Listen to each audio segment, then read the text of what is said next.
నాటక లక్షణాలలో నాటక లక్షణాలలో దశ రూపకంలోనివి 10 రకాలైనటువంటి రూపకాల గురించి అవస్థానుకృతిర్నాట్యం రూపకం దృశ్యతముచ్యతే అని రూప పాత్రధారి రూపాన్ని ధరిస్తాడు కాబట్టి ఆ ఆ నటుడు పాత్ర యొక్క రూపాన్ని తన పైకి ఆరోపించుకొని రాముడిలాగా దుష్యంతుడిలాగా ఏ ఏ వేషం వేస్తుంటేది రావణుడిలాగా తన పైన ఆరోపించుకొని వేస్తాడు కాబట్టి దానికి రూపకాలు అని పేరు. అయితే ఈ రూపకంలో కథ కథ బట్టి దానిలో ఉన్నటువంటి నాయకుడిని బట్టి దానిలో ఉన్నటువంటి రసాన్ని బట్టి దశ రూపకాలుగా విడదీశారు, దశ రూపకాలుగా చెప్పారు. తత్ర ఇతివృత్త వస్తు రసస్తేషాం భేదకః అని ఈ 3 బట్టి అందులో ప్రధానమైనది నాటకం. నాటకంలో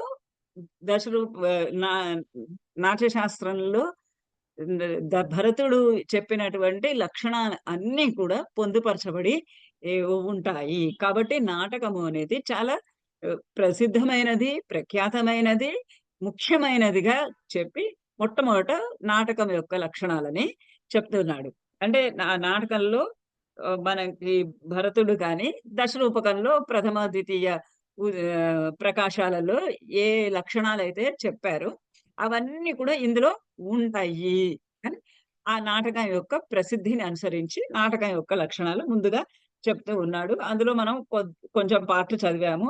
నాయకుడు ఎటువంటి నాయకుడు ఉండాలి అనేది ఒకటి చదువుకున్నాము.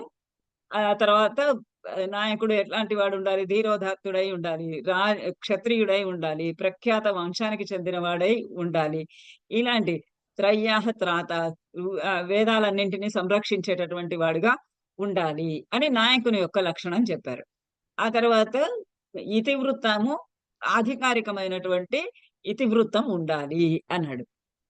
అంటే 3 రకాలైనటువంటి భేదాలు కదా, నాయకుడు, ఇతివృత్తము, రసము. అందులో నాయకుడు ధీరోదాత్తుడై ఉండాలి. 4 రకాలైనటువంటి నాయకుల్లో ధీరోదాత్తుడైనటువంటి నాయకుడు ఉండాలి. అదొకటి అయిపోయింది నాటక లక్షణం, ప్రధాన లక్షణం. రెండవది ఇతివృత్తము. అంటే రూపకాలని విభజించే విధానంలో ఇతివృత్తం కూడా ఉంది. ఇతివృత్తం కావ్యస్య శరీరం ఇత్యుచ్యతే అని అంటారు. అంటే ఇతివృత్తము అనేది ఆ కథ అనేది నాటకానికి రూపకానికి ఒక శరీరం లాంటిది. ఆ శరీరంలో రసము ఉంటుంది. ఆ శరీరం లాంటిది అది ఆధికారికమైనటువంటి ఇతివృత్తము ఉండాలి నాటకంలో అన్నాడు. ఆధికారికము, ప్రాసంగికము అని ఇతివృత్తము 2 విధాలు. ఆధికారికము అనంటే ప్రధానమైనటువంటి కథ. ఆ ప్రధానమైనటువంటి కథ మొదటి అంకం నుండి తర్వాత చెప్పబోతాడు. నాటకంలో 5-10 అంకాలు ఉండాలని. ప్రతి అంకంలోనూ ఆ నాయకుని యొక్క వృత్తాంతము ఉండాలి. ప్రత్యక్షంగా నాయకుడు లేకపోయినా గానీ నాయకుని గురించినటువంటి వృత్తాంతమే ఉండాలి. ఇప్పుడు సుందరకాండ ఉందంటే సుందరకాండలో రాముడు అక్కడ ఎక్కడా కనపడడు. కానీ సుందరకాండ మొత్తము రాముడిని గురించే మాట్లాడుతుంది. అట్లా ఆధికారికమైనటువంటి ఇతివృత్తం అంటే ప్రధానమైనటువంటి కథ ఆ నాయకుడికి సంబంధించినదే అయి ఉండాలి. అది కూడా ప్రఖ్యాతమైనటువంటి ఇతివృత్తం ఉండాలి అన్నాడు. ప్రఖ్యాతమైనటువంటి ఇతివృత్తము అంటే రామాయణ మహాభారతాదులలో ప్రసిద్ధమైనటువంటి కథ. ఇవి దాని గురించి చెప్పాడు. ఇప్పుడు రసం గురించి చెప్పబోతూ ఉన్నాడు. చదవండి ఎవరన్నా. ఇక్కడే మనం మొదలు పెట్టాలి. ఎత్ర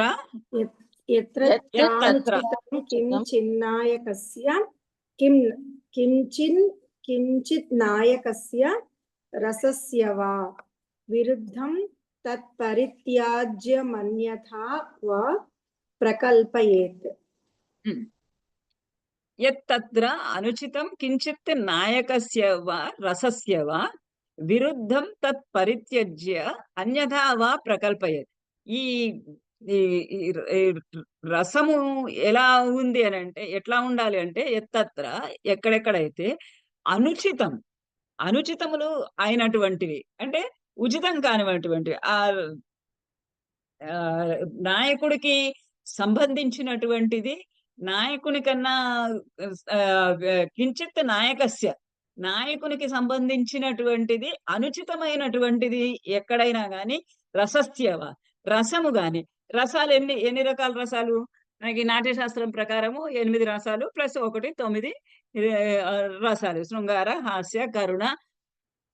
ఎవరికి ఎవరికైనా వచ్చా చెప్పండి. 9. శృంగార, హాస్య, శృంగార, కరుణ, హాస్య, వీర, చేశారా? భీభత్స, భయానక, రౌద్ర, రౌద్ర,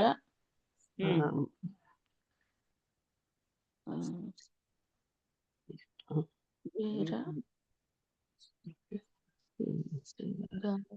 కరుణ, శాంత. వాళ్ళతో మీరు అందులోది బైహార్ట్ చేయలేదా?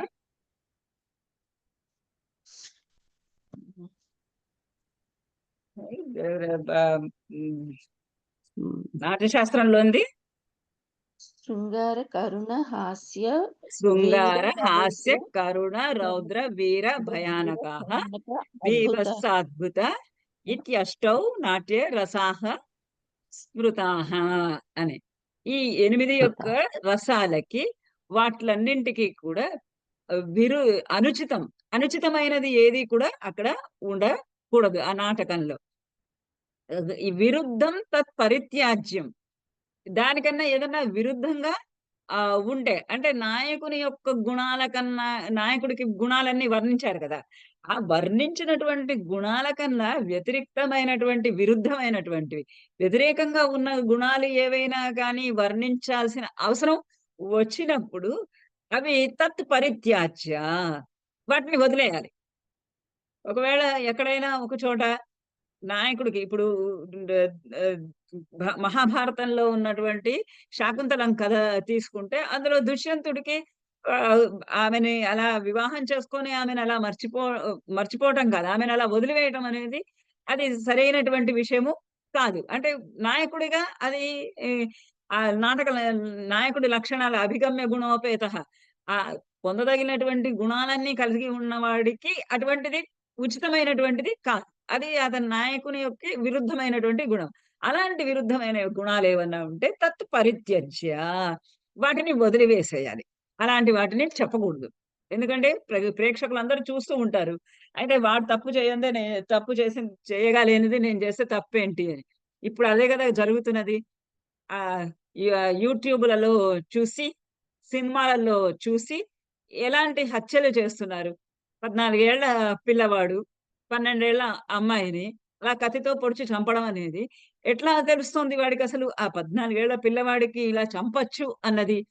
ఎందుకంటే అలా మన సినిమాల్లోనూ, యూట్యూబ్‌లోనూ ప్రచారం చేస్తున్నాం కాబట్టి, చూపిస్తూ ఉన్నాం కాబట్టి. అందుచేత అప్పుడు నాటక లక్షణాలు చెప్పినప్పుడు అలాంటివి జరుగుతాయి కాబట్టి, ఆ నాయకుడు అనేటటువంటి వాడికి, అభిగమ్య గుణోపేతుడికి, పొందదగినటువంటి గుణాలు ఉన్నటువంటి అంటే అందరికీ మార్గదర్శకుడు అయినటువంటి నాయకుడికి ఏవైనా గుణములు అనుచితంగా కానీ, విరుద్ధంగా కానీ ఉంటే పరిత్యాజ్య, వాటిలన్నింటినీ వదిలేయాలి.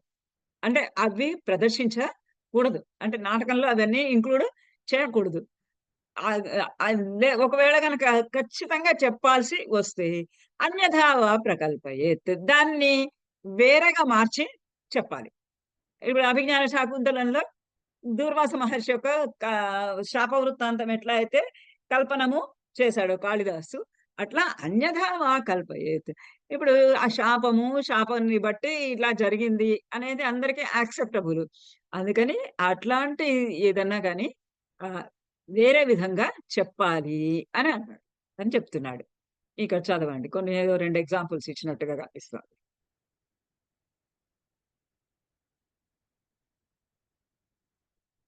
చదవండి. నాకు ఎవరు చదివారు?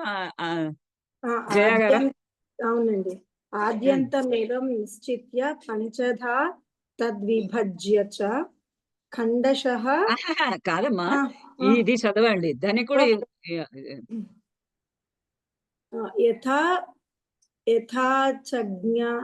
ఛద్మన యథా ఛద్మన వాలికధో వాలివధః వాలివధః వాలివధః మాయురాజేనో మాయురాజేన ఉదాత్తరాఘవే పరిత్యక్తః ఉమ్. వీరచరితే తు రావణ సౌహృదేన వాలి రామవధార్థమాగతో రామేణ హత ఇత్యన్యథా కృతః. ఇప్పుడు ఏమన్నాడు? విరుద్ధం పరిత్యజేత్. విరుద్ధమైనటువంటిది ఉంటే, అనుచితమైనటువంటిది ఉంటే, నాయకునికి కానీ చదివిన రసానికి మా పుస్తకం లేవు మేడం ఇక్కడ. కన్ఫ్యూజన్ మాకు ఇచ్చిన పుస్తకంలో ఇవన్నీ లేవు మేడం ఇక్కడ. లేవమ్మా, లేవు. పద్మావతి గారు, మీరు ఇవాళే వస్తున్నారా క్లాస్ కి 4 రోజుల తర్వాత? రోజు వస్తున్నా కదా, కానీ తెలియట్లేదండి, ఎక్కడో వెతుక్కుంటూ ఉన్నాను. మేము పుస్తకంలో లేవు. కొన్ని చోట్ల ఇంగ్లీష్ లో ఇచ్చారు, కాస్త కొద్ది కొద్దిగా ఇచ్చారు, కొద్ది కొద్దిగా ఇచ్చారు, అంతా మొత్తంగా ఇవ్వలేదు. అందుకని ఈ పుస్తకంలో నుంచి మొత్తంగా చదువుకుంటున్నాం. అదండి అచ్చా, ఇప్పుడు ఒకటి ఇచ్చారండి, తర్వాత ఏమో యూనివర్సిటీ మెటీరియల్ ఒకటి ఇచ్చారు. రెండిట్లో కూడా ఏమీ కనిపించట్లేదు, అందుకని అని వెతుక్కుంటున్నాను. లేదు, యూనివర్సిటీ మెటీరియల్ వచ్చిందా? యూనివర్సిటీ మెటీరియల్ అని కాదండి, ఒకటి ఇచ్చారు బుక్. అదే యూనివర్సిటీ మెటీరియల్ లో మీకు కింద ఎక్స్ప్లెనేషన్ అని ఇచ్చారు కదా. రాలేదండి ఇంకా బుక్స్. యూనివర్సిటీ అంటే అది కాదండి, Rama Reddy centre for distance education అని వాళ్ళు ఒక ఇది ఇచ్చారు. ఏంటంటే ఇది ఫోటో జిరాక్స్ కాపీలు తీసి ఇచ్చారండి. మనకి యూనివర్సిటీ మెటీరియల్ అరుణ్ కుమార్ గారు గ్రూప్ లో పెట్టారు. దశరూపకం మెటీరియల్ యూనివర్సిటీ వాళ్ళది. అరుణ్ కుమార్ గారు గ్రూప్ లో పెట్టారు. మీకు సెపరేట్ గా పెట్టాను, వాళ్ళకి పెట్టలేదు. అందులో కూడా లేదు, గ్రూప్ లో పెట్టలేదు. నేను గ్రూప్ లోనే చూసానే. కాదండి, మీకు సెపరేట్ గా పెట్టాను. అంటే సిలబస్ ఏమో తెలియాలని మీకు అయితే వాళ్ళకి గ్రూప్ లో పెట్టండి అది. అలాగే అందులో కింద ఎక్స్ప్లెనేషన్ అని ఉంది. దాంట్లో ఆ ఎక్స్ప్లెనేషన్ అని ఇచ్చిన దాంట్లో వాళ్ళు చిన్నగా ఒక వాక్యము 4 శబ్దాలు అట్లా ఇచ్చారనమాట. అందుకని పూర్తిగా చదవడానికని వీధ్యంగాలన్నీ అక్కడి నుంచి మరి అక్కడ చిన్న చిన్నగా ఇచ్చారు. చిన్న చిన్నగా ఇచ్చింది కాకుండా మనము మొత్తం శ్లోకం అంతా చదువుకున్నాము ఇక్కడ. మరి ఇప్పుడు ఈ విరుద్ధమైనటువంటివి వర్ణించకూడదు అంటే దీనికి మనకి ఒక ఎగ్జాంపుల్ కావాలి కదా. ధనికుడు ఇస్తున్నాడు ఎగ్జాంపుల్. ఎట్లా అంటే ఛద్మన వాలివధః మయూర రాజేన ఉండాలి. మయూర రాజేన ఉదాత్త రాఘవే పరిత్యక్త. ఉదాత్త రాఘవం అనేటటువంటి నాటకంలో మయూర రాజు అనే అతను రచించినటువంటి ఉదాత్త రాఘవము అనేటటువంటి నాటకంలో వాలివధ ఛద్మన వాలివధ, రాముడు వాలిని ఎట్లా చంపాడు? మామూలుగా మనకి రామాయణం కథలో గాని ఎలా చంపాడు రాముడు? చెట్టు చాటు నుండి చంపాడు. మరి చెట్టు చాటు నుండి రామాయణం అంతా చదివిన వాళ్ళకైతే ఆ చెట్టు చాటు నుంచి రాముడు ఎందుకు చంపాడు అన్నది ఆయన వర్ణించి చెప్తాడు. మహారాజు అయినటువంటి వాడు అడవులకు వేటకి వెళ్ళినప్పుడు, మృగయా వినోదం కోసం కానీ వేటకని వెళ్ళినప్పుడు అక్కడ ఏవైనా క్రూర జంతువులు కానీ ప్రజలకి హాని కలిగించేటటువంటి జంతువులు కానీ ఉంటే వాటిని చంపవచ్చు అని శాస్త్రంలో చెప్పారు. మనకి స్మృతులలో శాస్త్రాల్లో చెప్పబడింది. ఏంటి? క్రూరమైనటువంటి మృగాలు ఏవైనా ఉంటే ఆ మృగాలను సంహరించవచ్చును అని. అందుకని ఇక్కడ నువ్వు క్రూరుడిగా ప్రవర్తిస్తున్నావు కాబట్టి నిన్ను చంపవలసి వచ్చింది అని వాలికి సమాధానం ఇస్తాడు రాముడు. నువ్వేంటి రాముడివి, ఇంత గొప్ప వాడివి, దశరథ పుత్రుడివి, నన్ను వెనక నుంచి చంపుతావా, చెట్టుచాట నుండి చంపుతావా అని అంటే దానికి సమాధానం ఇస్తాడు. ఇది ఎవరికి తెలుస్తుంది? రామాయణం చదువుకుంటే తెలుస్తుంది. లేకపోతే కథలో వరకు ఏముంటుంది? వెనకాల నుంచి రాముడు చెట్టుచాట నుండి చంపాడు అని.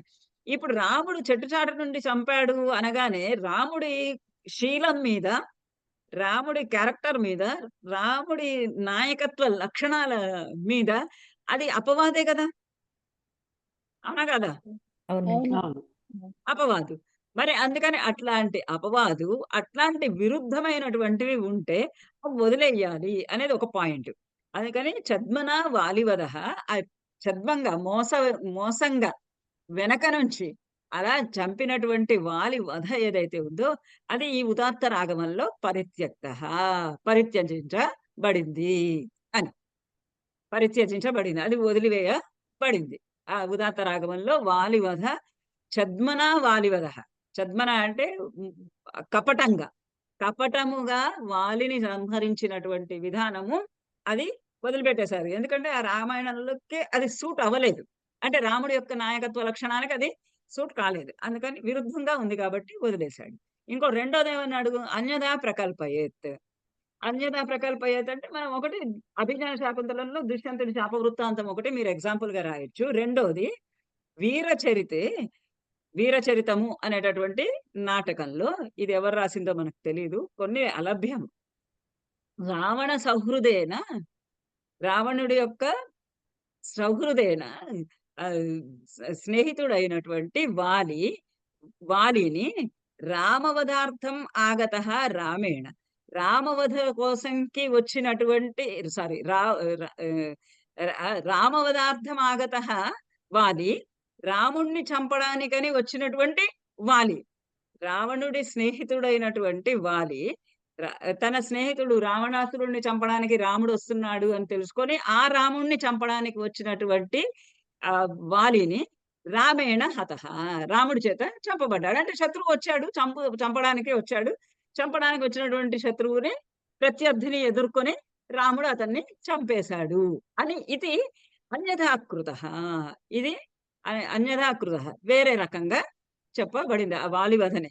ఒక చోటేమో ఒక నాటకంలో మొత్తంగా వదిలిపెట్టబడింది. ఇంకో నాటకంలోనేమో వేరే రకంగా తనని ఎదుర్కొని తనని చంపడానికి వచ్చినటువంటి శత్రువుని రాముడు చంపాడు. అందులో తప్పేమీ లేదు కదా! నాయకత్వ లక్షణానికి ఎటువంటి లోపము జరగటం లేదు కదా! అట్లా వేరే రకంగా వేరే విధంగా కల్పనము చెయ్యాలి అని ఆ కథ గాని, కథలను కానీ రసములో కానీ. రసం కూడా ఒకటి శృంగార రసం కనుక చెప్తూ ఉంటే అందులో వేరే రసము ప్రధానంగా శృంగార రసము, ప్రధానంగా హాస్యరసము ఉంటే అంటే నాటకంలో శృంగార వీర రసాలే ఉండాలి. ఈ శృంగార వీర రసాల గురించి చెప్తూ ఉన్నప్పుడు మిగతా రసాలు ఊరికేనే అలా నీటిపైన అలలలాగా వచ్చి వెళ్ళాలి తప్ప గాని ప్రధానంగా అవి ఉండకూడదు. ప్రధానంగా వేరే ఇతర 6 రసాలు రాకూడదు. అలా ఒకవేళ రావాల్సి వచ్చినప్పుడు వాటిని వదిలేయాలి. లేదా ఇంకో రకంగా అన్నా మార్పు చేసి చెప్పాలి అని అనండి. ఒక వీరచరితంలో బాగా రామాయణ కథానుసారం ఇప్పుడు మీరు చెప్పింది సముచితమేనండి. అనుచితం ఎందుకైంది? రామవధార్థం ఆగతః. రాముణ్ణి వధార్థం అంటే చంపడం కొరకు, రాముని చంపడం కొరకు ఆగతః వచ్చినటువంటి వాలి ఈ వాలి ఎవరిక్కడ? రావణ సౌహృదేన, రావణుడి యొక్క స్నేహితుడైనటువంటి వాలి రాముడిని చంపడానికి వచ్చినప్పుడు ఆ వాలి రామేణ హతః, రాముడి చేత చంపేయబడ్డాడు. ఇది అర్థమైందండి. కానీ మీరు చెప్పింది రావణుడి యొక్క స్నేహితుడైన వాలి నాకు కరెక్టేనది? మనకి కరెక్టా కాదా కాదు అక్కడ కరెక్ట్ అయి ఉండొచ్చు నాటకాలలో. మరి ఇప్పుడు దుర్వాస మహర్షి యొక్క శాపవృత్తాంతము సత్యమా? రామాయణంలో ఇంకోటి వాలి ఉదాత్త రాఘవంలో రావణాసురుడు వదిలేశాడు. అది సత్యమా? తర్వాత మనకి ఉత్తర రామచరితలో అంతా ఇచ్చింది. అసలు ఉత్తర రామాయణమే చాలా మంది వాల్మీకి రచించింది కాదంటారు. మరి అలాంటి కథలో అందులో ఆ వాసంతి రావడము, వాసంతి వచ్చి రాముడి యొక్క విలాపము వినడము అవన్నీ ఇవన్నీ సత్యమా? అవన్నీ ఇవన్నీ కల్పితాలు. కాదు. నాటకం అనేది కవి తనకు తోచిన విధంగా రాస్తాడు. అందుకే ప్రఖ్యాతమైనటువంటి కథ ఉండాలి అన్నాడు. ప్రఖ్యాతమైన కథ ఉండాలి. ఆ ప్రఖ్యాతమైన కథని నాయకుని యొక్క లక్షణాలని ఇంకా అధికం చేసేటటువంటివి, ఆయన గుణగణాలను ఇంకా పెంపొందించేవిగా ఉంటే వాటిని ఇంకా విస్తరించి చెప్పాలి అని అన్నాడు. ఇక్కడ రాముడు శత్రువు సంహారము చేస్తున్నాడు. శత్రు సంహారం చేస్తున్నాడు కాబట్టి ఆ రాముడు రావణాసురుడి యొక్క స్నేహితుడు అంటే కొన్ని గ్రంథాలలో మనకి వాల్మీకి రామాయణం ప్రామాణికంగా తీసుకుంటే అందులో లేదు. కానీ అనేకమైన ఇతరములైనటువంటి రామాయణాలు, మనకి రామాయణాలు కొల్లలు 20-30 వేల రామాయణాలు కనీసం ఉన్నాయి. ప్రతి భారతీయ భాషల్లో రామాయణం వచ్చింది. ఇప్పటికి జ్ఞానపీఠ అవార్డు 3 సార్లు రామాయణాలకే వచ్చింది. కంబ రామాయణానికి వచ్చింది, విశ్వనాథ సత్యనారాయణ గారి రామాయణ కల్పవృక్షం వచ్చింది, ఇంకోటి పంజాబీ భాషలో వచ్చింది. పంజాబీ భాష అన్నట్టు గుర్తు నాకు. 3 రామాయణాలకి జ్ఞానపీఠ అవార్డు వచ్చింది. ఒకటే రామాయణం కథ కదా. మరి ఒకటే రామాయణం కథకి ఇన్ని రకాలు ఎందుకు వస్తాయి అంటే వాళ్ళు వివరించినటువంటి ఆ విషయాన్ని వాళ్ళు వివరించినటువంటి విధానం, ఆ విధానాన్ని బట్టి నా చిన్నప్పుడు రామాయణ అంటే నేను ఇంకా కాలేజీ స్టూడెంట్ గా ఉన్నప్పుడు రామాయణ కల్పవృక్షానికి జ్ఞానపీఠ అవార్డు వచ్చింది. ఎందుకు వచ్చింది అని అంటే అప్పట్లో మా తెలుగు టీచరు, తెలుగు లెక్చరరు ఆవిడ చెప్పారు ఏంటంటే ఆ రామాయణంలో అప్పుడు 1 or none అన్నటువంటిది కుటుంబ నియంత్రణ ఈ ప్రోగ్రామ్ అంతా చాలా విస్తృతంగా నడుస్తూ ఉన్నటువంటి సమయం. అయితే రామాయణంలో ఆయన అరుంధతి దేవి దగ్గరికి వెళ్ళినప్పుడు అరుంధతి దేవి సీతాదేవికి 2 మామిడి పళ్ళు ఇచ్చిందిట. ఆ 2 మామిడి పళ్ళు పుట్టబోయేటటువంటి లవకుశులకు నిదర్శనము అని అట్లా ఆయన వర్ణించాడు. అలా సమాజంలో ఉన్నటువంటి విషయము దానిలోకి రామాయణ కథలోకి ఆయన ఇంక్లూడ్ చేశారు కాబట్టి ఆయనకి అటువంటి అవార్డు వచ్చింది అని చెప్పారు ఆవిడ మా చిన్నప్పుడు. అది సత్యమా అసత్యమా కాదు, అంటే ఆ సమాజంలో ఉన్నటువంటివన్నీ కూడా ప్రతిఫలించాలి నాటకాలలో. ఆ ప్రతిఫలించడానికి ఆ నాయకుడికి ఎప్పుడు కూడా అందుకనే ఫస్ట్ ఆఫ్ ఆల్ అభిగమ్య గుణోపేత అన్నాడు. అతన్ని చూసి నేను ఏదన్నా నేర్చుకోవాలి. ఏమి నేర్చుకోవాలి అని అంటే మరి రావణుడి వధకి వెళ్తూ ఉంటే మధ్యలో వచ్చి వాలి వచ్చి రావణుడి స్నేహితుడిలాగా వచ్చి కొన్ని పుస్తకాలలో ఉంది, జానపదాల్లో ఉన్నది. రావణాసురుడు వాలి చంక కింద పెట్టుకొని 7 సముద్రాలలోనూ స్నానం చేసి వెనక్కి వచ్చి వదిలేశాడు. అప్పటి నుండి వాళ్ళిద్దరు స్నేహితులుగా ఉన్నారు అని కొన్ని రామాయణాలలో ఉన్నది, కొన్ని కథలలో ఉన్నది. ఆ కథలాగా తీసుకున్నాడేమో ఆయన వీరచరితంలో. వీరచరితం అంటే బహుశా మహావీర చరితము, భవభూతి మహావీర చరితము. కవి సృష్టి అనుకోవచ్చేమో. కవి సృష్టి ఆయన ఎట్లా అంటే అట్లా రాస్తుడు. ఆయన మహాభారతంలో ఉన్నది మాత్రమే తీసి రాయాలి అని అంటే కాదు, రామాయణంలో ఉన్నది మాత్రమే కావాలంటే కాదు. అందులో ఉన్నటువంటి నాయకుల్ని తీసుకొని అందులో ఉన్నటువంటి ఆ నాయకునికి లక్షణాలు ఏవైతే ఉన్నాయో ఆ లక్షణాలన్నీ ఉండాలి. ఆ లక్షణాలు ఉండాలి. అవి నీకు ఎలా అనుకూలంగా అయితే అలా వర్ణించుకో. కానీ ఆ నాయకత్వ లక్షణాలకి ఎక్కడ కూడా లోపము అనేది, విరుద్ధత్వం అనేది ఉండకూడదు. అది ప్రధానమైనటువంటి విషయం. రామవదార్థం ఆగత. రాముడిని చంపడానికి వచ్చాడు. మరి చంపడానికి వచ్చినటువంటి శత్రువుని చంపకుండా సరే చాలా త్యాగశీలిలాగా ఒకే చంపుకోవాలి అని అన్నాడా రాముడు? అప్పుడు రాముడు శౌర్యం ఏమైంది? రాముడి పరాక్రమం ఏమైంది? రాముడి పట్టుదల ఏమైంది? అప్పుడు మనం రాముడిని ఆరాధిస్తామా? వాలి చేతుల్లో రాముడు చచ్చిపోతే? కాబట్టి ఆ శత్రువుని అందుకనే అక్కడ రామాయణంలో అయితే శత్రువుని ఎందుకు నిర్జించాడు అనేది ఖచ్చితంగా చెప్తాడు. నువ్వు చేసినటువంటి అపకీర్తి పాలయ్యేటటువంటి కార్యాలన్నీ నువ్వు నిర్వహిస్తున్నావు కాబట్టి నేను చంపాను నేను అంటాడు. తారకి సమాధానం చెప్తాడు రాముడు. వాలికి సమాధానం చెప్తాడు, తారకి సమాధానం చెప్తాడు.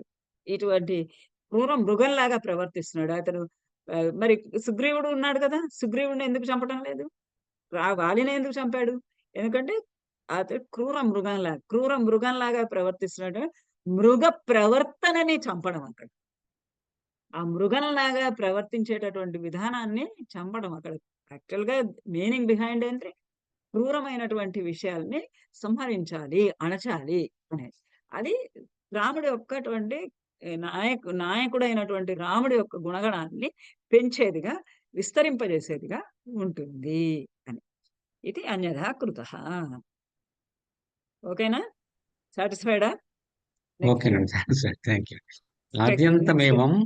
ఆద్యంతమేవం నిశ్చిత్య పంచధా తద్విభజ్య చ ఖండశః సంఘి సంజ్ఞాంశ్చ విభాగానపి ఖండయేత్. సంజ్ఞా జ్ఞకారం అది. సంఘి సంజ్ఞాశ్చ సంజ్ఞా పరిభాష నేర్చుకున్నారు కదా గ్రామర్ లో. సంజ్ఞా విభాగానపి ఖండయేత్. అయితే ఇప్పుడు ఈ కథ నేను ఈ కథ రాయాలి అనుకున్నాను. ఇందులో రామాయణంలో లేదా ఒక మహాభారతంలోంచి కానీ పురాణంలోంచి కానీ ఒక ఇంత మాత్రపు కథ నేను రాయదలుచుకున్నాను నాటకంగా అని అనుకున్నప్పుడు, ఆద్యంతం ఏవం నిశ్చిత్య, ఈ విధంగా ఆద్యంతం అంటే ఒకవేళ నువ్వు ఏదన్నా కథలో కొద్ది భాగాన్ని వదిలేయదలుచుకున్నావా, లేదా దాన్ని వేరే రకంగా కల్పించి చెప్పదలుచుకున్నావా, ఇవన్నీ కూడా నిశ్చయించుకొని ఆది అంతం, ఆద్యంతం అంటే ఆది అంతము, ఈ రెండింటినీ కూడా నిశ్చయించుకొని మొదలు చివర స్క్రీన్ ప్లే అని రాసుకుంటారు కదా ఇప్పుడు డైరెక్టర్లు వాళ్ళు. స్క్రీన్ ప్లే అంతా రాసుకున్న తర్వాత పూర్వము కమలాకర కామేశ్వరరావు గాని, ఎన్టీ రామారావు గాని, కేవి రెడ్డి గారు గాని, వీళ్ళందరూ కూడా మాయాబజారు ఇట్లాంటి సినిమాలన్నీ తీసిన వాళ్ళు మొత్తం స్క్రీన్ ప్లే అంతా ముందు రాసుకునేవాట. బాపు అయితే బొమ్మలతో సహా గీసుకునేవారట ఆయన, ఈ సినిమా ఎలా ఉండాలి అనేది. అదే స్క్రీన్ ప్లే అనమాట. మొదటి నుంచి చివరి దాకా అంతా రాసుకొని, అంతా సెట్ చేసుకొని ఇప్పుడు వాళ్ళు సినిమా తీసేవాళ్ళ. అట్లా ఆద్యంతం నిశ్చిత్య, ఆది అంతం, మొదలు ఎక్కడ పెడుతున్నాను, చివర ఎక్కడ పెడుతున్నాను అని మొత్తం ఆ కథా భాగాన్ని అంతా కూడా నిర్ణయం చేసుకొని పంచధా తద్విభజ్య, దానిని 5 భాగాలుగా విభజించుకోవాలి. మొత్తం కథ అంతా పెట్టుకొని ఆ కథ రాయాలనుకున్న దానిని మొదటి నుంచి చివరి దాకా, మొదలు ఏం పెట్టుకున్నాను, చివరి ఏం పెట్టుకుంటున్నాను రాసుకొని దాన్నంతా కూడా 5 భాగాలుగా విభజించుకోవాలి. పంచధా విభజ్య ఖండశః సంధి సంజ్ఞాశ్చ.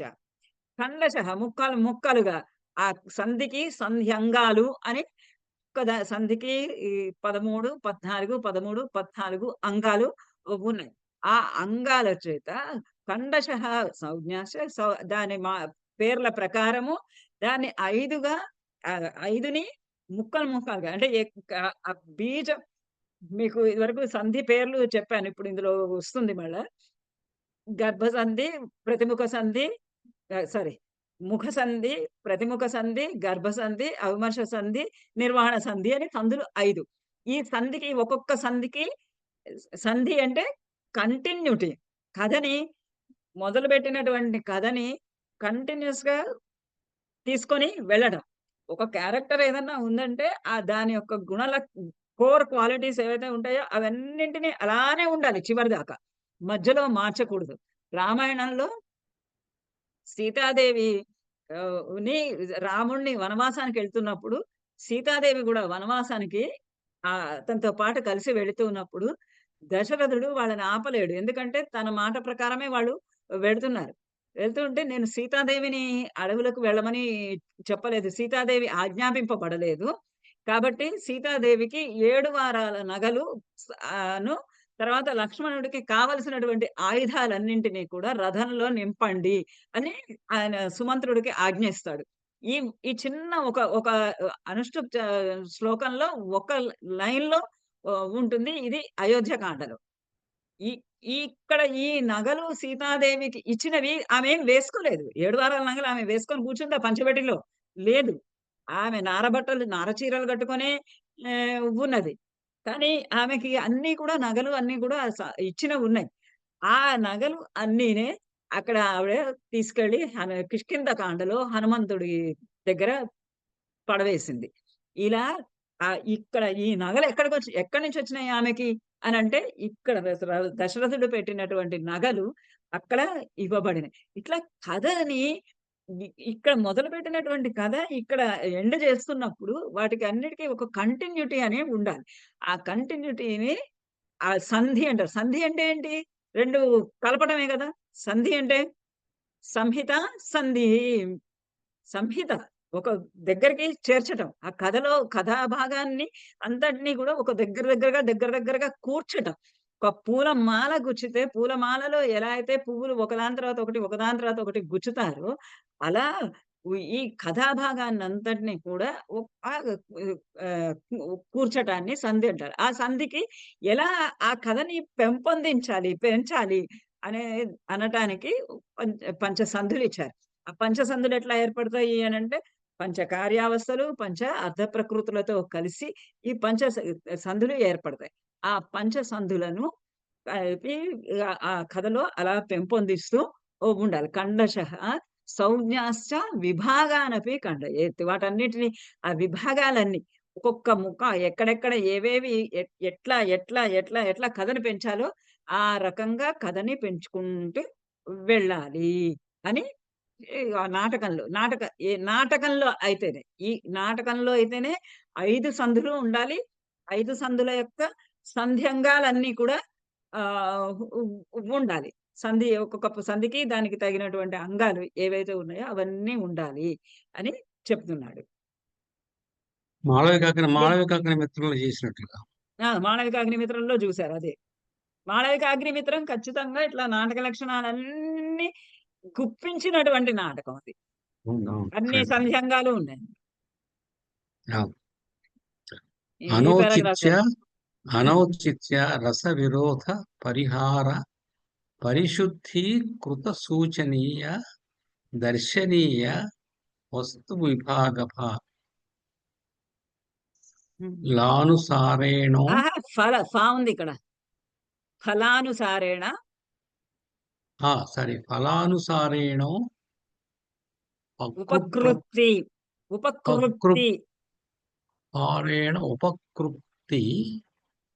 ఉపకృప్త బీజ బిందు పతాక ప్రకరీ కార్య లక్షణార్థ ప్రకృతికం అత్యావస్థాను గుణ్యేన పశ్చధా విభజేత్. పునరపి చైకైకస్య భాగస్య 12 13 చ చతుర్దశ ఇక్కడ ఉంది ముందు. 13 14 అంగసంజ్ఞానాం సంఘీనాం విభాగాన్ కుర్యాత్. అనౌచిత్య రస విరోధ పరిహార పరిశుద్ధీకృత. ఇప్పుడు ఈ కథాభాగానికి ముందు ఏం చెప్పాడు? అనౌచిత్యమైనవి ఏమన్నా ఉంటే అనౌచిత్య రస విరోధ, అనౌచిత్యమైనటువంటి రసానికి విరుద్ధంగా ఉన్నటువంటి వన్నింటినీ కూడా పరిహార, అవన్నిటిని పరిహరించి, అనుచితమైనటువంటివి రస విరోధమైనటువంటివి అయిన విషయాలన్నింటినీ కూడా పరిహరించి పరిశుద్ధం చేయబడినటువంటి కథా వస్తువు. ఇక్కడ ఒక కామ అన్నమాట. పరిశుద్ధం చేయబడినటువంటి ఆ కథా వస్తువు ఎటువంటి ఫ్లాస్ లేకుండా క్లియర్ గా చేసుకున్నటువంటి ఒక కథాభాగాన్ని సూచనీయ దర్శనీయ వస్తు విభాగ. సూచనీయమైనటువంటి వస్తువులు ఉంటాయి కొన్ని, దర్శనీయమైనటువంటివి కొన్ని ఉంటాయి. సూచనీయములు అంటే తర్వాత చెప్పబోతాడు ఇంకో తర్వాత.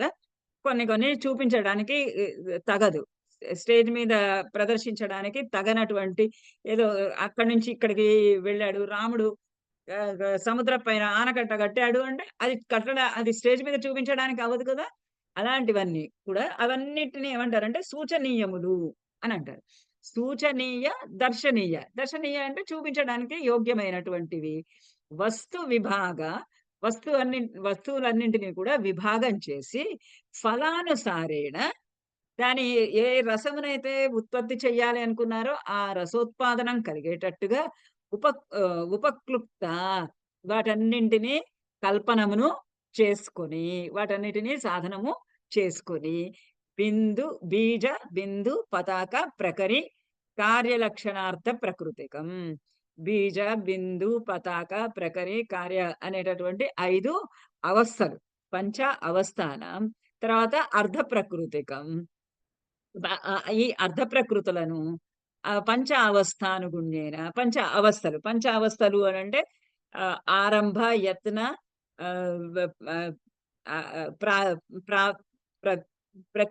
ప్రాప్తి, ప్రత్యాశ, నిగమనం అని పంచ అవస్థలు. ఈ అవస్థలతోటి అనుగుణ్యేన పంచదా విభజయేత్. మొత్తం కథా వస్తువుని పంచ అవస్థలతోటి పంచ అర్ధ ప్రకృతులతోటి కలిపి వాటిని మొత్తంగా విభజనము చేసుకోవాలి.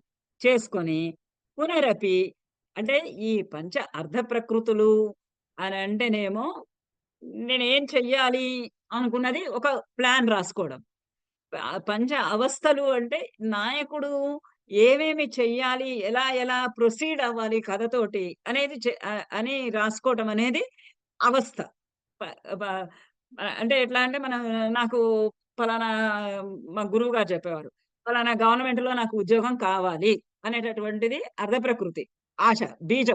బీజం పడింది, నాకు ఈ ఫలానా కంపెనీలో నాకు ఉద్యోగం కావాలి అనేది ఒక బీజం పడింది. అయితే ఆ బీజం పడితే సరిపోదు కదా. ఆ బీజం పడితే దానికి ఒక ఆరంభము చేసుకోవాలి. వాడు ఎప్పుడు అడ్వర్టైజ్ చేస్తున్నాడో చూసుకొని ఆ అడ్వర్టైజ్మెంట్ వచ్చినప్పుడు మనం అప్లికేషన్ వేసుకోవాలి. అప్లికేషన్ వేసుకోవడం అనేది ఆరంభం. తర్వాత దానికి కావలసినటువంటి రిక్విజిషన్స్ అన్ని నింపుకోవటము అనేది బిందు. అంటే ఆ బీజాన్ని కొంచెం పెంపొందించుకోవడం. ఆ తర్వాత ఇక్కడ ఆరంభం నుంచి కొంచెము ప్రయత్నము చేసుకోవడం. ఆ అప్లికేషన్ తెచ్చుకొని నింపంగానే సరిపోదు కదా, నింపింది పోస్ట్ చేయాలి. ఆ పోస్ట్ చేయటం అనేది ఆ యత్నం చేయటం. ఇట్లాంటివి అర్ధ ప్రకృతులు అవస్థలు అంటే. ఈ రెండింటిని కలిపి జోడించుకుంటే అది సంధులు అవుతాయి. ఆ సంధులను ఏకైకస్య భాగస్య పంచదా విభజయేత్. అనుగుణ్యేన వాటిని అన్నిటినీ అనుగుణంగా చేసుకొని 5 సంధులుగా దాన్ని కథావస్తువుని విభజించుకోవాలి. విభజించుకొని పునః ఏకైకస్య భాగస్య 12, 13, 14, 12, 13, 14 ఇలా ఏవం అంగ సంజ్ఞానాం సంధీనాం విభాగాన్ కుర్యాత్. ఆ సంధులకి ఏవేవైతే ఉన్నాయో 12, 13, 14 ఎన్ని సంధులు, ఆ సంధులకి ఒక్కొక్క సంధికి ఎన్ని అంగాలు ఉంటే ఆ అన్ని అంగాలుగా ఆ కథాభాగాన్ని అంతటిని కూడా అలా విభజించుకొని మీరు జాగ్రత్తగా గనక ఈ ఇతివృత్తం గురించి చదివితే, ఈ పంచ అవస్థలను గురించి చదివితే మీరే ఒక నాటకం రాయగలరు, మీరే ఒక కావ్యం రాయగలరు. ఇది యాక్చువల్‌గా లాస్ట్ లో అంటాడు, ఇది ఎందుకు రాస్తున్నాను అని అంటే అందరికి చాలా మందికి నేను కవి కావాలని అనే కోరిక ఉంటుంది. మన నలచంపులో చదువుకున్నట్టు. కవి కావాలి అనే కోరిక ఉంటుంది. కానీ ఎట్లా కావాలి కవి? నేను ఎట్లా రాయాలి ఆ కథ? ఏదో ఒక కథ మనసులో మెదిలింది. కానీ దాన్ని ఎట్లా నేను విస్తరింప చెయ్యాలి అంటే దానికి ఇవన్నీ సలహాలన్నమాట. ఈ రకంగా ఆ కథనంతా అలా పెంచుకుంటూ వెళ్ళాలి అని సంధీనాం విభాగాన్ కుర్యాత్. ఆ సంధులన్నింటినీ విభజించుకోవాలి అని చెప్తున్నాడు. నెక్స్ట్. చతుషష్టిస్తు తాని స్యుః అంగాని ఇత్యపరం తథా పతాక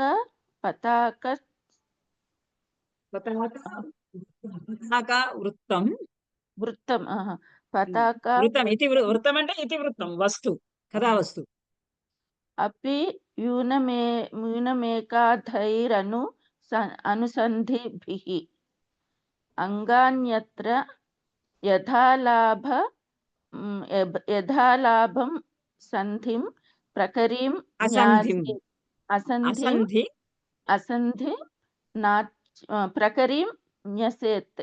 న్యసేత్. ఈ మొత్తం ఈ సందులకి 5 సందులకి కలిపి చతుషష్ఠి 64 అంగాలు ఉన్నాయి. చతుషష్ఠి తాని స్యుహు అంగాని ఇది అపరం తథా. ఇక ఈ దీంట్లో ఉన్నవి ఏంటంటే మొత్తము సందులలో 5 సందులలో కలిపి 64 అంగాలు ఉన్నాయి. ఆ అంగాలన్నీ ఉండాలి. అయితే అపరం తథా తర్వాత ఇంకా ఏం చెప్తున్నాడంటే పతాక వృత్తం అపి ఊనం ఏకాద్యై అనుసింధి. పతాకము అనేటటువంటి ఇతివృత్తంలో రకరకాలైనటువంటి భాగాలు ఉన్నాయి. వాటిలలో పతాక ప్రకరి అనేటటువంటివి మనకి ఫస్ట్ లో ఆధికారికమని ఇతివృత్త చెప్పాడు. ఆధికారికము ప్రాసంగికము అనే 2 ఇతివృత్తాలు. ఇతివృత్తాల్లో ప్రధానమైనటువంటి భేదము. ఆధికారికము అంటే మెయిన్ ప్రధాన కథ, ప్రాసంగికము అంటే మధ్యలో వచ్చి వెళ్ళేటటువంటి కథ. ఆ మధ్యలో అంటే పూర్తిగా అవసరం లేనటువంటి కథకి అవసరము, కానీ అది ప్రధానమైనటువంటి కథతో పాటుగా మొత్తంగా ఉండదు, మధ్యలో వస్తూ ఉంటుంది. ఈ ప్రాసంగికమైనటువంటి కథ పతాక ప్రకరి అని 2 విధాలు. పతాకము అనేటటువంటి ఇతివృత్తం ఏంటంటే ప్రధాన కథతో కలిసి చాలా దూరం వెళ్తుంది. అంటే దాదాపుగా నా ఫలప్రాప్తి వరకు, అంటే కార్య సిద్ధి వరకు, చివరి వరకు వెళ్తుంది. ప్రకరి అంటేనేమో కొంచెం సేపు అలా వచ్చి నాయకుడి యొక్క గుణగణాలన్నింటినీ పెంచి వెళ్ళిపోతుంది. ఈ 2 కథలు కూడా నాయకుని యొక్క నాయకత్వ లక్షణాలు అంటే మన రాజకీయ నాయకులు కాదు, నాటకంలోనే నాయకుడు. ఆ నాయకుని యొక్క ఉత్తమమైనటువంటి గుణాలని ఇంకా ఎక్కువ అధికం చేసేటటువంటివి ఈ పతాక ప్రకరీలు. అందులో పతాకమేమో చాలా సేపు నాయకుడితో పాటు అలా నడుస్తూ నాయకుడి యొక్క గుణాలను అలా ఇంకా పెంచుకుంటూ విస్తరింపజేస్తూ ఉంటుంది. ప్రకరి అనేది అలా కొద్దిగా పాటు వచ్చి నాయకుడిని అలా ఉత్కృష్టుడిగా చేసి మళ్ళీ అది వెళ్ళిపోతూ ఉంటుంది ఆ పాత్ర. ఈ 2 ఎట్లాంటివి అంటే రామాయణ కథ తీసుకుంటే సుగ్రీవుడు ఎక్కడొచ్చాడు?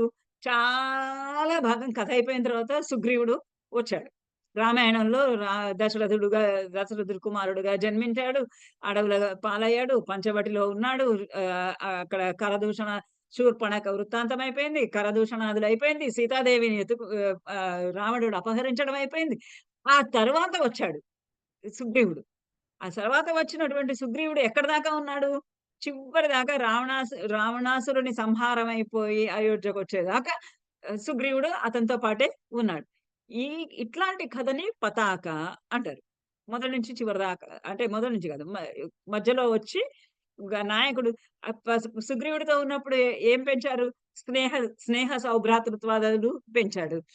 సుగ్రీవుడి చేత శత్రు సంహారం చేయటానికి తగినటువంటి ప్లానింగ్ అంతా చేసుకున్నాడు. ఇలాంటివన్నీ కూడా నాయకుడిగా ఆయన యొక్క గుణాలన్నీ ఇట్లా ఉత్కర్షము అయినాయి. ప్రకరి అంటే ఎలాంటిది? రామాయణంలో శబరి వృత్తాంతం లాంటిది. శబరి కథ ఎంతసేపు ఉంటుంది రామాయణంలో? కాస్త సేపు ఉంటుంది. ఆ కాస్త సేపట్లో శబరి ఏం చేస్తుంది? శబరి కథ అలా లోపలికి వచ్చి రాముడిలో ఉన్నటువంటి కరుణ అనేటటువంటి అనే రసాన్ని ఇంకా పెంపొందింప చేసి వెళ్ళిపోతుంది. ఆమె చివరిదాకా లేదు. అటువంటి దానిని ప్రకరి అని అంటారు. ఈ రకంగా పతాక ప్రకరి అనేవి 2 రకాలైనటువంటి ఇతివృత్తాలు. ఇవి 2 కూడా ప్రాసంగికమైనటువంటి ఇతివృత్తాల్లో భేదాలు. ఇవి అర్ధ ప్రకృతులలో కూడా 2 భాగాలు. అయితే ఇందులో పతాక వృత్తం అపి నూనం ఏకాద్యై అనుసంధివి. ఈ పతాకము అనేటటువంటి ఈ కథలో ఈ ప్రాసంగికమైనటువంటి కథ ఉంది కదా, ప్రాసంగికమైనటువంటి కథలో కూడా సందులు ఉండాలి. అయితే ఈ 5 సందులలో నూనం ఏకాద్యై 1 అర సందులని వదిలివేసినా పర్వాలేదు.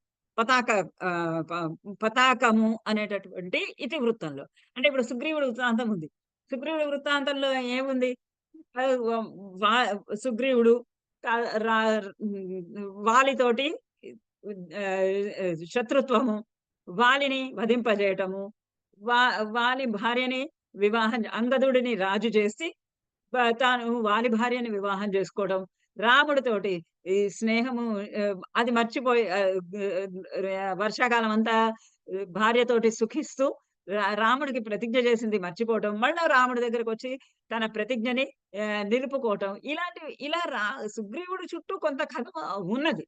ఆ కథలో కూడా అందులో 5 సందులు ఉండాల్సిన అవసరం లేదు. అందులో 1 అర సంధి లేకపోయినా పర్వాలే. అంటే ముఖ సంధి లేకపోయినా, అది గర్భ సంధి లేకపోయినా, అవిమర్శ సంధి లేకపోయినా పర్వాలేదు. నష్టంలో లేదు. నాటకంలో 5 ఉండాలి కానీ, ఈ ప్రాసంగిక ఇతివృత్తంలో పతాకము అనేటటువంటి ప్రాసంగిక ఇతివృత్తంలో 5 ఉండకపోయినా పర్వాలేదు. 1, 2 ని నూనం, 1 వదిలివేసినా పర్వాలేదు. అంగాన్యత్ర యథాలాభం యథాలాభం. అందులో అంగాలు కూడా, ఆ సంధిలో ఉన్నటువంటి అంగాలు కూడా 12, 13, 14 ఉంటే అవన్నీ కూడా పెట్టాల్సిన పని ఏమీ లేదు. యథాలాభం. ఆ కథకి ఎంత కావాలో అంతవరకు. అంటే మరి ఎక్కువ చేసేసారనుకోండి, అప్పుడు ప్రధాన కథ మీద ఇంట్రెస్ట్ పోతుంది. ప్రధాన కథ లుప్తమైపోతుంది. అందుకని ప్రధాన కథ లుప్తం కాకుండా ఈ పతాక ఇతివృత్తంలో కొద్ది కొద్దిగా చూపించాలి. అన్నీ చూపించాల్సిన పని లేదు. యథాలాభం అవసరమైన మేరకు ఆ అంగాలు, సంధ్యంగములు ఏవైతే ఉన్నాయో, 64 సంధ్యంగాలు ఏవైతే ఉన్నాయో అందులో కొన్నిటిని ప్రయోగించవచ్చు. అన్నీ చేయాల్సిన పని లేదు. ఇంకా ప్రకరిలో అయితే అసంధిన్యసేత్. ప్రకరి ఇతివృత్తంలో అంటే శబరి ఇతివృత్తం లాంటి దాంట్లో అయితే అసంధిన్యసేత్. ఏ ఒక్క సంధిని కూడా పెట్టాల్సినటువంటి పని లేదు. ఏ ఒక్క సంధి కూడా అవసరం అనేది లేనే లేదు అని చెప్తున్నాడు. చదవండి. ఇవాళ నాటక లక్షణాలు అపరమపి కంప్లీట్ చేద్దాం అనుకున్నాను, అవుతాయో లేదో మరి. అపరమపి ప్రాసంగికం ఇతివృత్తం ఏకాధ్యైః అనుసంధిభిః అనుసంధిభిః న్యూనం. న్యూనం ఇతి ప్రధానే ఇతివృత్తాదేక ఏకద్విచిత్ర చతుర్ త్రిచతుర్భిః అనుసంధిర్భిః నూనం పతాకే ఇతివృత్తం న్యసనీయం. అంగాని చ ప్రధాన విరోధే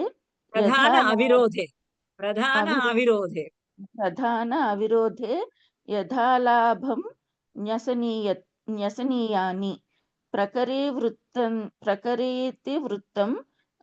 త్వపరిపూర్ణ సంధి విధేయం. అపరిపూర్ణ సంధి. ఇతివృత్తం త్వపరిపూర్ణం అంటే ప్రకరీ ఇతివృత్తం తు అపరిపూర్ణం సంధి అపరిపూర్ణ సంధి విధేయం. ఇప్పుడే చెప్పిందా ఇది సేమ్ థింగ్. అపారమపి ప్రాసంగికం ఇతివృత్తం ఏకాధ్యైః అనుసంధిభిః న్యూనం ఇది ప్రధానేతి వృత్తాత్ ప్రాసంగిక ఇతివృత్తం. ప్రాసంగికం మధ్యలో వచ్చేటటువంటి కథ. ఆ ఇతివృత్తము ఏకాధ్యైః అనుసంధిభిః న్యూనం. 1, 2 సందులు వదిలివేసినా సరే. ఏకాధ్యైః అంటే 1 గాని 2 గాని సందులు తక్కువ, న్యూనం, తక్కువగా ఉన్నా పర్వాలేదు. ప్రధానేతి వృత్తం కన్నా దీంట్లో, అంటే ప్రధానేతి వృత్తంలో ఉండే 5 సందుల కన్నా ఇందులో 1, 2 తక్కువ ఉన్నా పర్వాలేదు. ఏక ద్వి చతుర్భిః అనుసంధిభిః నూనం పతాక ఇతివృత్తం న్యసనీయం. 1 గాని 2 గాని 3 గాని 5 సందులు ఉపయోగించవలసినటువంటి అవసరం లేదు. అంగానిచ ప్రధాన అవిరోధే యథాలాభం. అక్కడ అవిరోధే అని చెప్పలేదు పైన ధనంజయుడు. అందుకని ఇక్కడ ఈయన చెప్తున్నాడు, ఆ పతాకంలో ఏవైనా కనుక సంధులు ఉపయోగిస్తుంటే అవి ప్రధాన కథకి ఎట్టి పరిస్థితుల్లో అడ్డం రాకూడదు. ప్రధాన కథకి అడ్డు రాకుండా ఉన్నట్లుగా ఈ ఈ ప్రాసంగికమైనటువంటి కథని పతాకాన్ని ఉపయోగించవచ్చు. ప్రకరి ఇతి వృత్తంతో అపరిపూర్ణ సంధి విధేయం. ప్రకరి ఇతి వృత్తం మాత్రము అపరిపూర్ణం, అంటే ఏ ఒక్క సంధిని కూడా లేకుండానే విధేయం చెప్పాలి. ఆ ప్రకరి ఇతి వృత్తము ఏ ఒక్క సంధి కూడా సంధిని కూడా ప్రయోగించకూడదు. అంటే అది అంత ఎక్కువగా ఉండకూడదు, జస్ట్ అట్లా ఒక గ్లిమ్స్ అన్నమాట. అలా వచ్చి నాయకుడి గుణాలను అలా హైలైట్ చేసేసి వెళ్ళిపోవాలి, అంతే.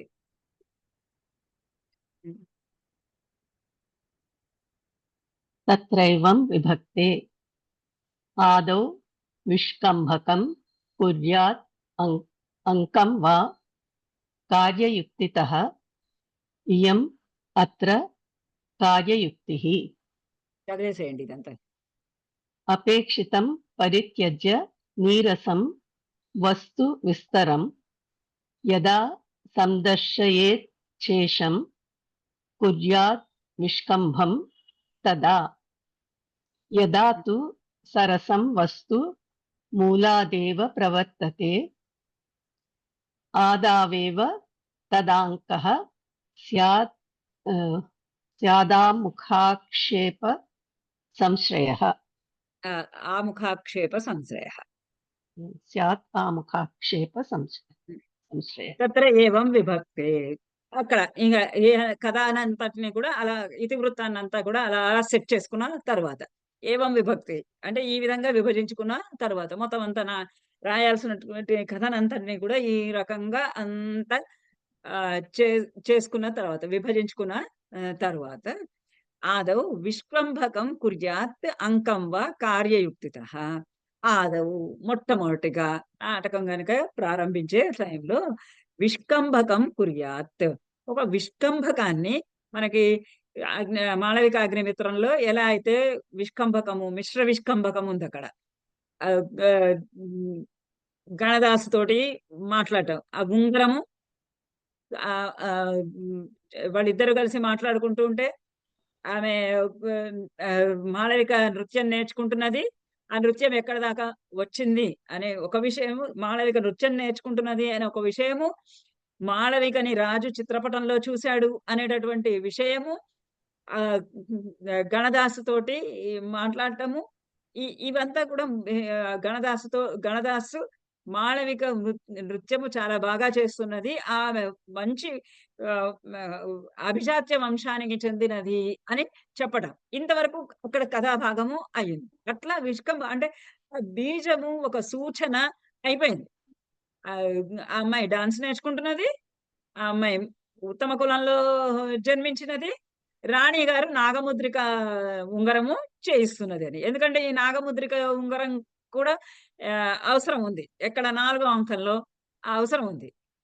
అప్పుడు సడన్ గా నాగముద్రిక ఉంగరం అనే ఎక్కడి నుంచి వచ్చేసింది అంటే ప్రేక్షకులకి తెలియదు కదా ఎక్కడి నుంచి వచ్చింది. ఫస్ట్ నాగముద్రిక కావాలి అని అంటే 4వ అంకంలో కావాలి అది. మరి దానికి బీజం ఎక్కడ వేశాడు?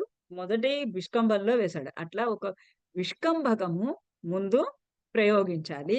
లేదా అంకం కుర్యాత్, అంకము అనేది, అంకము అంటే కూడా విష్కంభకము లాంటిదే. దాని ఒక చిన్న భాగం నాటకంలో ఉన్నటువంటి దానిలో ఒక అంకాలు ఉన్నాయి, కానీ అంకము ఎలాంటిది అని అంటే మొట్టమొదటి అంకము ఒక చంటి పిల్లవాడు కనుక తండ్రి ఒడిలో అంకంలో కూర్చుంటే ఎలా ఉంటుందో అట్లా కథని తీసుకొని వెళ్ళి అంకంలో అలా కూర్చోపెట్టాలి. కూర్చోపెడితే అది అలా పిల్లవాడు పెరిగినట్టుగా కథ అంతా అలా పెరుగుతుంది అనమాట. అటువంటి దానిని అంకము అంటారు. ఆ అంకము కార్యయుక్తిత, అది ఎలా వెళ్ళాలి అనే దాన్ని అనుసరించి ఆ అంకాన్ని ప్రారంభించాలి మొట్టమొదటిగా. ఆదవు అంటే మొట్టమొదటిగా ఏమత్ర కార్యయుక్తి. ఇదే ఆ కథని నడిపేటటువంటి విధానం. ఆ కథను నడిపేటటువంటి విధానం విష్కంభకంతో కానీ అంకంతో కానీ ప్రారంభించి ఆ కథని విస్తరింప చేయాలి. అందులో ఏం చేయాలి? అపేక్షితం పరిత్యజ్య నీరసం అపేక్షితం పరిత్యజ్య. నీరసమైనటువంటి అంటే రసము లేనటువంటివి. ఇప్పుడు మాళవికాగ్నిమిత్రంలో వాళ్ళిద్దరు మాట్లాడుకుంటుంటే చాలా ఉత్సాహం కలుగుతుంది కదా మనకి. అది ఏంటి, ఏం మాట్లాడుకుంటున్నారు వాళ్ళిద్దరు, ఒకళ్ళనొకళ్ళు వెక్కిరించుకుంటున్నారు. మాళవికని రాజు ఎలా చూశాడు, ఎక్కడ చూశాడు, ఎప్పుడు చూసినప్పుడు ఆయనకి కలిగింది. ధారిణి ధారిణి రాణికి ఈర్ష్య కూడా కలుగుతున్నది కదా, ఆ అమ్మాయి పట్ల రాజు ఆసక్తి చూపిస్తున్నాడని. ఇలా ఒక ఒక మనకు ఒక రసోత్పత్తిని కలిగిస్తూ ఉంది.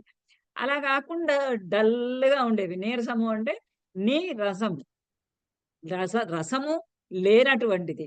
చప్పచప్పగా ఉండేటటువంటి వస్తువు. అలాంటి వాటిని అపేక్షితం. మనం ఊహించనటువంటివి అలాంటివన్నిటికి కూడా పరిత్యజ్య వదిలేసేయాలి.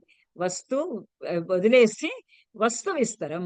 వస్తువును, ఆ కథా వస్తువును విస్తరింప చెయ్యాలి. పొడిగించాలి. యదా సందర్శయే శేషం కుర్యాత్ విష్కంబకం తదా. యథా యథా సందర్శయేత్ శేషం. ఏదేది అయితే చూపించాల్సినవి ఉన్నాయో అవన్నీ కూడా విష్కంబకం ద్వారా సూచింపవచ్చును. అంటే కొన్ని మొత్తము ఆ అమ్మాయి కంసాలి దగ్గరకు వెళ్ళి ఉంగరం చేయించింది. ఆ కంసాలితో మాట్లాడి ఆ ఉంగరం తీసుకున్నది. ఇదంతా చూపించాల్సినటువంటి అవసరము లేదు. అలానే ఈ ఈ వకుళావళిక నాట్యశాలకెళ్ళి అక్కడ ఆ అమ్మాయి డాన్స్ చేస్తున్నది చూస్తుండడము, ఇలాంటివన్నీ చూపించక్కర్లే. అవన్నీ విష్కంబకంలో సందర్శయేత్ అవన్నీ చూపించేసేయొచ్చు. ఆ నీరసంగా లేనటువంటి వస్తువు, అపేక్షితమైనటువంటి దానికి అవసరం లేనటువంటి వస్తువు ఏదైతే ఉందో అది విష్కంబకం ద్వారా చూపించాలి. విష్కంబకం అంటే ఏంటో చెప్తాడు. తదాతు సరసం వస్తువు మూలాదేవ ప్రవర్తతే. సరసమైనటువంటి వస్తువు మూలాదేవ, మొట్టమొదటి నుంచి బీజం నుంచే ప్రవర్తింప చేయాలి. ఆదౌ ఏవ తదా అంకం స్యాత్ ఆముఖాక్షేప సంశయ. ఒకవేళ గనక అంకమునే గనక మొదలు గనక పెడుతూ ఉన్నట్లు అయితే, అంటే ఆ ఏం నాటకము మన అభిజ్ఞాన శాకుంతల నాటకంలో, అభిజ్ఞాన శాకుంతలంలో లేదా ఉత్తర రామచరితంలో సరాసరి విష్కంభమేమీ లేకుండానే కథ ఇలా మొదలైపోతుంది. ఆ కథ అట్లా మొదలైనప్పుడు స్యాత్ ఆముఖాక్షేప సంశ్రయ. ఆముఖము, ప్రస్తావన భాగం అనేది మాత్రం కంపల్సరీగా ఉండాలి. ప్రస్తావన అంటే మనం ఇంతకు ముందు చదువుకున్నాం కదా, వీధ్యంగములన్నీ ఉండాలి. నాయకుడి కథ, నాటకం ఎవరు రాశారు, ఎక్కడి వాళ్ళు, దాంట్లో ఉన్నటువంటి కథాభాగం ఏంటి, శ్రీహర్ష నిపుణ కవి అలాంటి శ్లోకాలు మనం చదువుకున్నాం వీద్యంగాల్లో. అలాంటి వాటితోటి, అటువంటి ఆముఖంతో ఆ అంకమును ప్రారంభింప చెయ్యాలి. నెక్స్ట్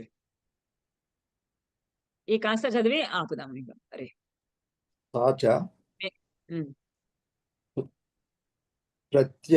ప్రత్యక్షేణ ప్రత్యక్ష నేతృచరితో బిందువ్యాప్తి పురస్కృతః అంకో నానా ప్రకారార్థ సంవిధాన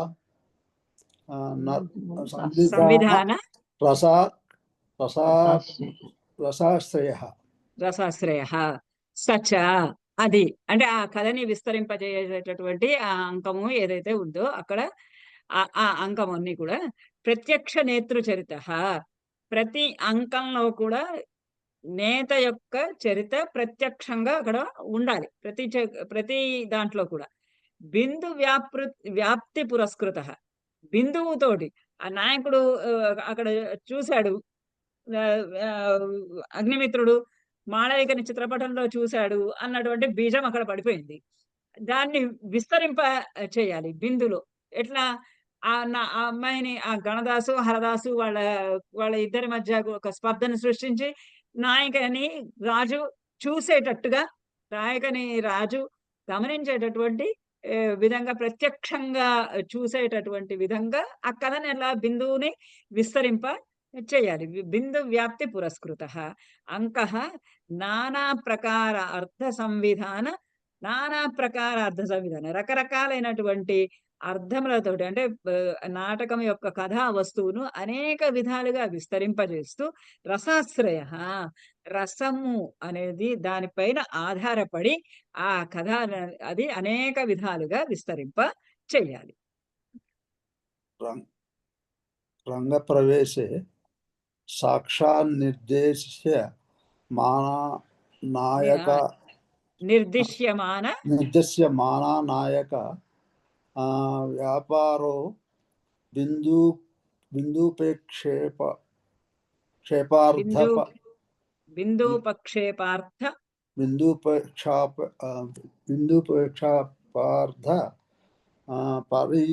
పరిమితో అనేక ప్రయోజన సంవిధాన రసాధికరణ ఉత్సంగ ఇవాంక రంగప్రవేశే ఆ రంగమునందు ప్రవేశిస్తూ ఉన్నప్పుడు, ఎందుకంటే ఇప్పుడు ప్రధానమైనటువంటి కథ మొదలైపోతున్నది, అంకము ప్రారంభం అవుతున్నది. ఆ అంకం ప్రారంభం అవుతున్నప్పుడు ఎలా నడుచుకోవాలి అని ఆముఖము ప్రస్తావన అయిపోయింది. ప్రస్తావన అయిపోయిన తర్వాత సూత్రధారుడు వెళ్ళిపోతాడు. సూత్రధారుడు వెళ్ళిపోయిన తర్వాత కథ మొదలు అవుతూ ఉన్నది. సాక్షాత్ నిర్దిశ్యమాన నాయక వ్యాపార, సాక్షాత్తుగా ఇంకా నాయకుడు ప్రసిద్ధంగా అక్కడ ఉండి నాయక వ్యాపార అంటే నాయకుని యొక్క వ్యాపారం, అంటే నాయకుని యొక్క యాక్షన్స్, నాయకుని యొక్క కథాచరితము సాక్షాత్ నిర్దిశ్యమాన, సాక్షాత్తుగా ఇంకా కనిపించాలి. ఇక్కడ దాకా అప్పుడు దాకా వాడిద్దరు మాట్లాడుకున్నటువంటి మాటలు అగ్నిమిత్రుడు లేడు. అగ్నిమిత్రుడు వచ్చాడు, చూశాడు, చిత్రపటంలో చూసి ఆసక్తి కనబరిచాడు అన్నంత వరకే ఉంది. నాయకుడు లేడు. నెక్స్ట్ వచ్చేటప్పటికి అంకం వచ్చేటప్పటికి నాయకుడు ప్రత్యక్షంగా ఉన్నాడు. ఆ ప్రత్యక్షంగా ఉన్న నాయకుడు తన యొక్కటువంటి మాళవిక పట్ల తనకు కలిగినటువంటి ఆసక్తిని విదూషకుడితో చెప్పుకున్నాడు. ఆ నాయకుడు యొక్క ప్రత్యక్షమైనటువంటి ఆయన వ్యాపారం అంటే ఆయన యొక్క కథ చరితము అక్కడ మొదలు అవుతున్నది. సాక్షాత్ నిర్దిశ్యమాన, సాక్షాత్తుగా నిర్దేశింపబడుతూ ఉండగా బిందూపక్షేప పార్థ అంటే మీరు పార్థుడు అర్జునుడు అనుకుంటున్నారేమో. బిందూపక్షేప అర్ధ పరిమిత, అక్కడ ఎక్కడ ఎంతవరకు ఉండాలి?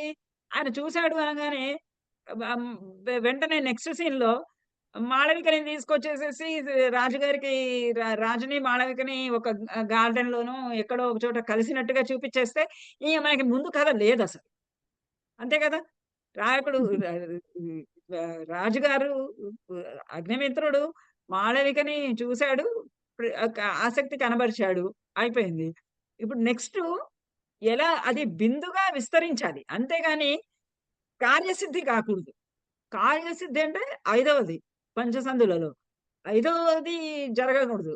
ఇక్కడ ఈ కథ ఏంటి, కొంచెం అలా అలా కాస్త పెరగాలి. ఆ కాస్త పెరిగినప్పుడు బిందూపక్షేప పరిమిత, ఆ బిందువు వరకు మాత్రమే అది పెరగాలి. అంతే, గర్భంలో కూడా వెళ్ళిపోకూడదు. కొద్దిగా అలా ముందుకి సాగాలి. అంటే మనకి చూసేటటువంటి ప్రేక్షకుడికి అయ్యో రాజుగారికి ఆసక్తి కలిగింది, ఎప్పుడు కలుస్తాడు మాళవికని, ఎప్పుడు కలిసి తన యొక్క ప్రేమను వ్యక్తపరుచుకుంటాడు అనేటటువంటి ఆసక్తి ప్రేక్షకులకి కలగాలి. అది కలగడం కోసం కొంచెం ముందుకి కథ జరపాలి. బిందూపక్షేప అర్ధపరిమిత, ఆ బిందువు వరకు మాత్రమే కథను పెంచి అనేక ప్రయోజన సంవిధాన రసాధికరణ, ఈ విధంగా ఈ భాగము, ఈ అంకం అనే భాగము అనేక ప్రయోజన సంవిధాన, అనేక రకాలైనటువంటి ప్రయోజనాలు. రాజు కలుస్తాడా లేదా, మాళవికకి అతని యందు ప్రేమ అనురక్తి ఉంటుందా లేదా, తారిణి ఒప్పుకుంటుందా లేదా, ఇట్లా మనకి అక్కడ కూర్చొని నాటకం చేతులు కట్టుకొని నాటకం చూస్తుంటే మనకి రకరకాలైనటువంటి సంశయాలు కలుగుతాయి. మాయాబజార్ సినిమా చూస్తుంటే అయ్యో ఈ శశిరేఖ అభిమన్యులు పెళ్లి చేసుకోగలుగుతారా, చేసుకోలేరా, ఏమైంది పాపం, చిన్నప్పటి నుంచి ప్రేమించుకుంటున్నారే వీళ్ళిద్దరూ, ఒకరికొకరు అనురాగంగా అనుకున్నారే, ఇలా విచ్ఛిన్నమైపోయిందే వాళ్ళది, మరి ఎలా వీళ్ళకి ఇద్దరు కలిసేది అని ఇట్లాంటి ఉత్సుకత కలగాలి. అలా కలిగేటటువంటి విధంగా అనేక ప్రయోజన సంవిధాన అనేక రకాలైనటువంటి ప్రయోజనాలని సంవిధానపరుస్తూ అంటే కలిగింప చేస్తూ రసాధికరణ రసమును ప్రధానంగా చూపిస్తూ ఉండడం చేత ఉత్సంగ ఇవ అంకము ఉత్సంగ ఇవ. ఇంతకు ముందు చెప్పాను కదా, తండ్రి ఒడిలో కూర్చున్నటువంటి పసిపిల్లవాడి వలె ఉత్సంగము. ఆ కథకు ఇది ఒక ఒడిసి పట్టేటటువంటి ఒక ఒడి లాంటిది అంకం. అంటే ఆ స్టార్టింగ్ అన్నమాట. గర్భంలో నుంచి తల్లి గర్భంలో నుంచి బయటికి వచ్చి తండ్రి ఒడిలో కూర్చొని ఉంది కథ. ఎక్కడ కవి యొక్క మస్తిష్కంలో నుంచి బయటికి వచ్చి విస్తరణకు సిద్ధంగా అక్కడ ఉన్నది. అలా ఉండేదాన్ని అంకము అని అంటారు. అలాంటి అంకంతో కథ ప్రారంభము అవ్వాలి. ఇది ఇక్కడ దాకా ఉంది ఇంకా నాటక లక్షణాలు. ఓకే, ఉందాం మరి. ధన్యవాదాలు. ధన్యవాదాలు మేడం.